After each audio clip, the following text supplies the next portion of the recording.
kani waa Khan Baba xoogweynaha Pakistan ma ogtahay inuu guur ka diiday 300 oo gabdhood mase la socotaa in tanka looda oo kale uu halkii mar cuno sidee ayuu awood ugu yeeshay inuu gacantiisa ku joojiyo gaari soconaya su'aalahaas iyo kuwa kale si aad jawaabahooda u hesho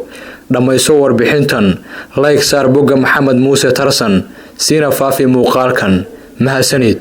Khan Baba waxa lagu naanaysaa xoogweynaha Pakistan culayskiisu waa 436 kilogram ninka ugu xooga badan inta nool inuu yahay ayuu aaminsan yahay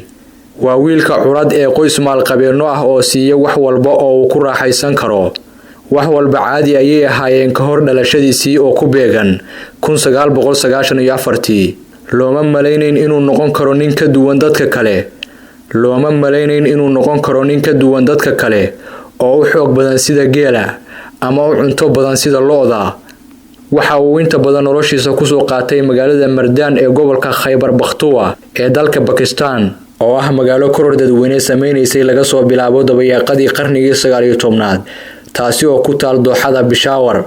waxa uu jecel yahay inuu ka qayb galo tartanka musaaricada ee WWE oo daawashadeeda uu soo waday tan iyo yaraantiisii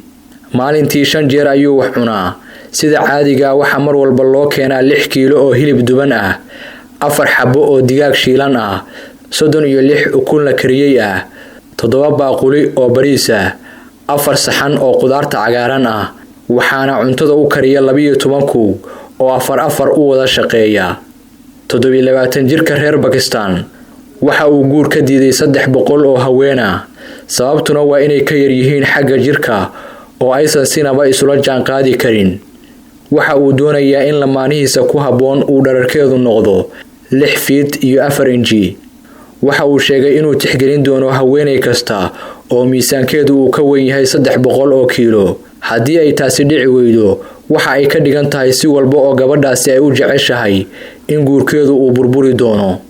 xoogweynaha Pakistan waxa uu bilaabay in culayskiisu uu kordho markii uu jirsaday 18 ilaa markaasi uu sii korayay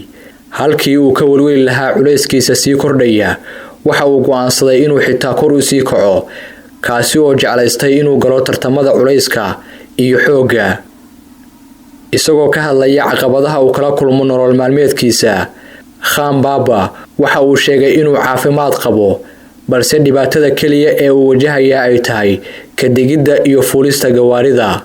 waxaan la kulmaa dhibaatooyin intaan ku safrayo gawaarida sababo la xiriira ciriiriga goobta ayuu yiri Khan ninkani waxa uu awood u leeyahay inuu kaawaha ku qabto gaari soconaya sidii hore u dhacday waxa uu istaajiyay gaari sheelaraha lahayo taasi oo muujinaysa xajmiga xooggiisa